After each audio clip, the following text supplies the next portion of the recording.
जय हिंद दोस्तों, कैसे हैं आप लोग। आई होप आप लोग अच्छे होंगे और अपने एग्ज़ाम की तैयारी अच्छे से कर रहे होंगे।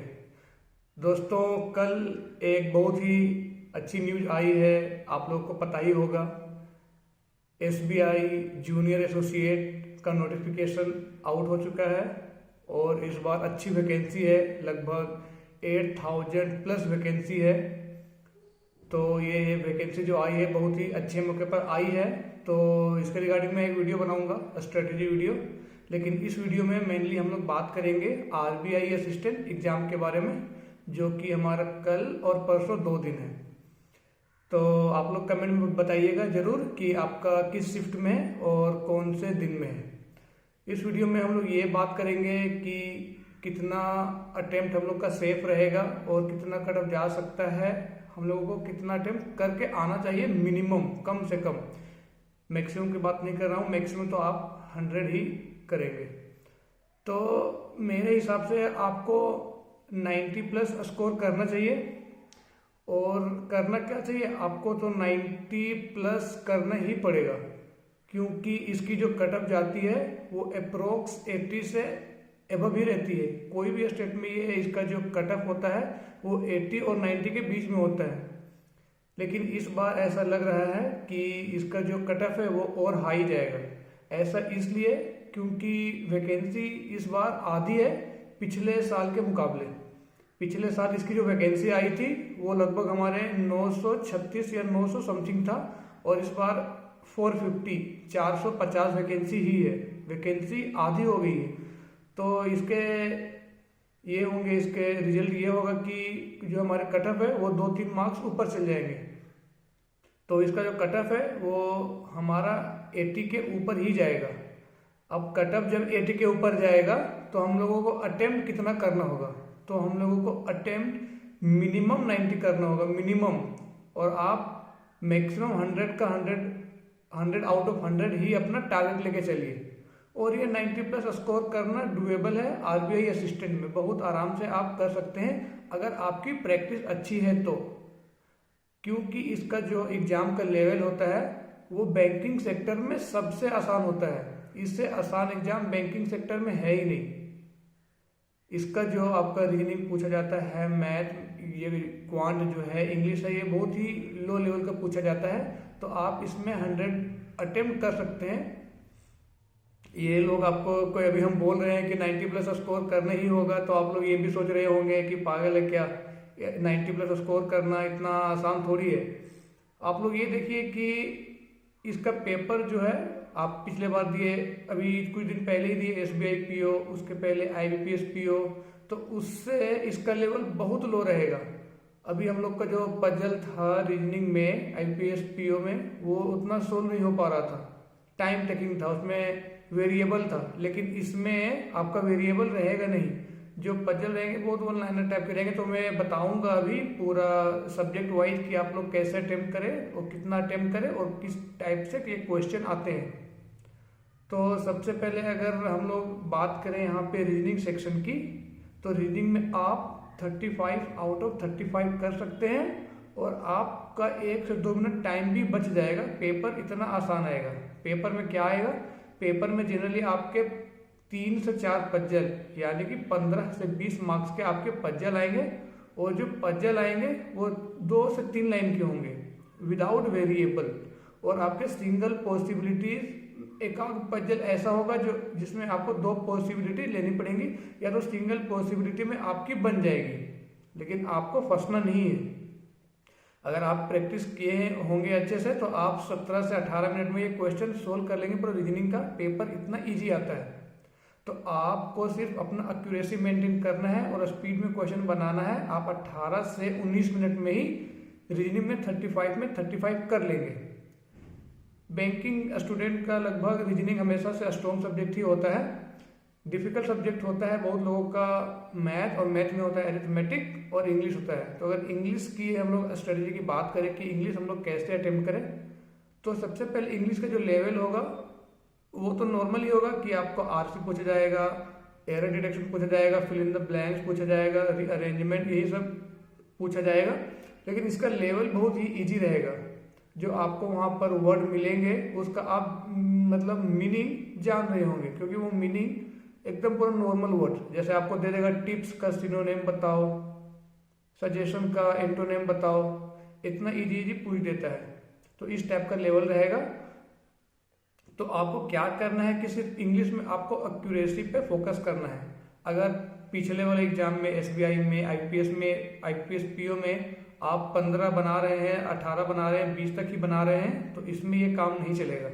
इसमें आपको 30 में 30 जाना ही पड़ेगा, क्योंकि इसका जो कट ऑफ है वो लगभग 85 से ऊपर ही जाएगा। 85 मान लीजिए, 80 to 85 तक जाएगा। तो आप इंग्लिश में सोचिए कि पूरा का पूरा करना है, और एक्यूरेसी के साथ आपको पेपर में ज़्यादा अटेम्प्ट भी करना है और एक्यूरेसी भी नहीं खोना है। एक्यूरेसी बहुत ही इंपॉर्टेंट रोल प्ले करता है हमारे एग्जाम में।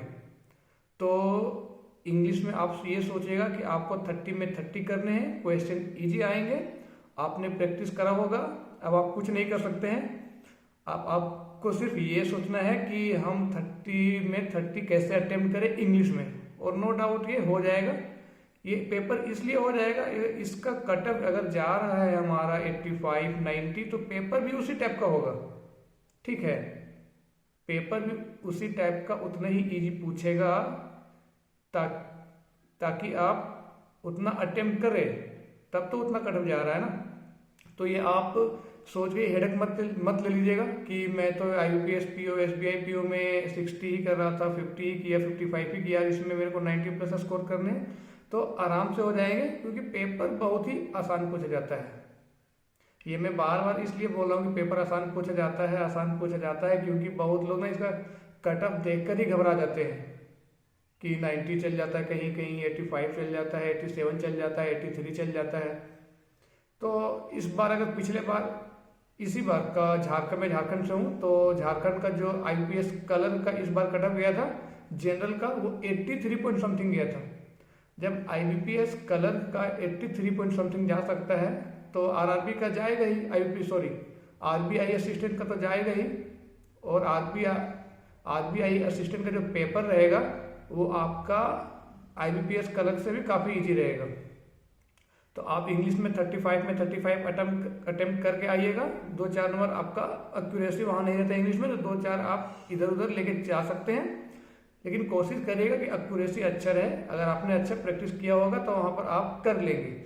आप रीजनिंग में भी 35 में 35 कर सकते हैं आराम से, विद इन टाइम आपके पास बच जाएगा। अब बात करें हम लोग मैथ की, मैथ या क्वांट, तो क्वांट में लोग जनरली एरिथमेटिक से लोग डरते हैं, वो एरिथमेटिक बनाना नहीं चाहते हैं। लेकिन इस पेपर में आरबीआई असिस्टेंट में आपको एरिथमेटिक भी सोल्व करना पड़ेगा, आप इससे बच नहीं सकते हैं। अगर आप एरिथमेटिक सोल्व नहीं करेंगे तो आपका ऑटोमेटिक ही पेपर नहीं निकलेगा। तो सबसे पहले मैं ये बताता हूँ कि आपका क्वांट में क्या पूछेगा। क्वांट में आपका 20 नंबर का स्पीड मैथ, 20 नंबर का स्पीड मैथ में आपके ये सब्जेक्ट आ जाते हैं, ये टॉपिक आ जाते हैं, simplification, approximation, missing number, wrong number और क्वाड्रेटिक इक्वेशन। ये 5 टॉपिक में आपके 2 टॉपिक या 3 टॉपिक आएंगे। जनरली आपका 10 नंबर का सिंप्लीफिकेशन आता है, 5 नंबर का आएगा क्वाड्रेटिक इक्वेशन और 5 नंबर का मिसिंग सीरीज, मिसिंग और रॉन्ग कोई भी आ सकता है। तो 10 नंबर का सिंप्लीफिकेशन, 5 का क्वाड्रेटिक इक्वेशन 5 नंबर और 5 क्वेश्चन आपके आएंगे मिसिंग या रॉन्ग नंबर।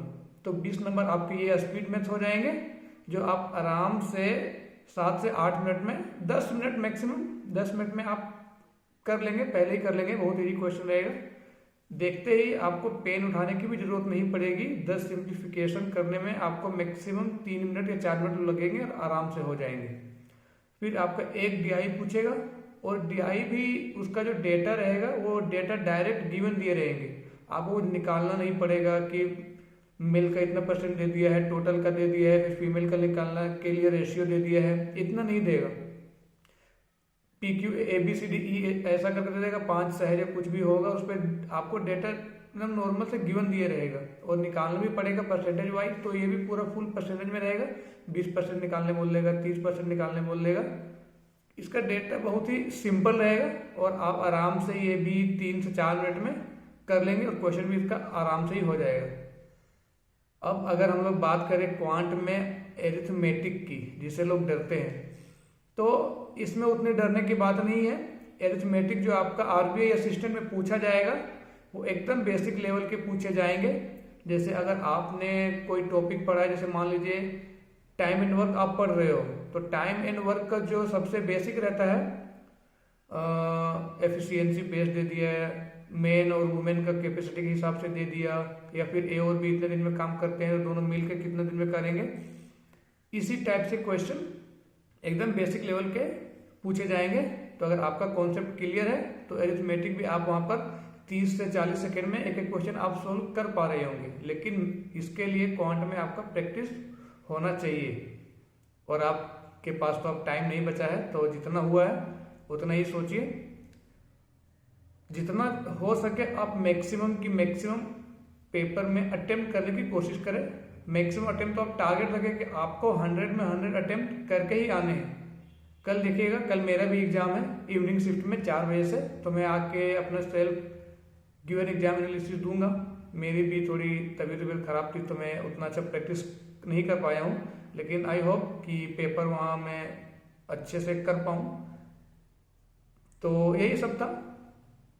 और बहुत लोगों को एंजाइटी भी हो रही होगी, डर लग रहा होगा कि पता नहीं।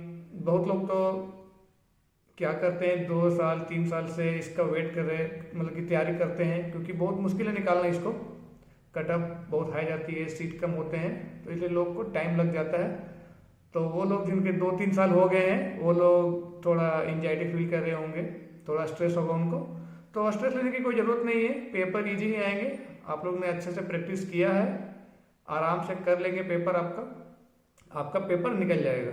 ठीक है, तो यही सारी बातें थी। और कल मैं एग्जाम एनालिसिस भी दूंगा इसी चैनल पे, तो आप लोग देखिएगा जरूर। और जितना भी अटेम्प्ट करेंगे आप लोग, पेपर कैसा गया नहीं गया, क्या चीज़ पूछे थे, वो लोग आप लोग कमेंट जरूर करिएगा। और बेफिक्र होकर एग्जाम देने जाइए। आज एकदम ज़्यादा पढ़िए नहीं, जितना आप लोगों ने रिवाइज कर लिया होगा उसी को देखना है तो ऊपर से देख लीजिएगा। और आज रिलैक्स रहिए, आराम से सोइए, 8 से 9 घंटा तुम सो जाइए आज। कल उठिएगा, सीधे एग्जाम देके आइएगा।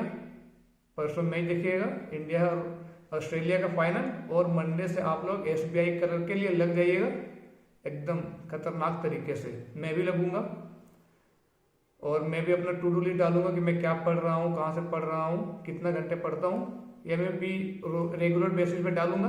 तो आप लोग देखिएगा जरूर। तो आप लोग के कल के एग्जाम के लिए all the best. Thank you. इस वीडियो में इतना ही।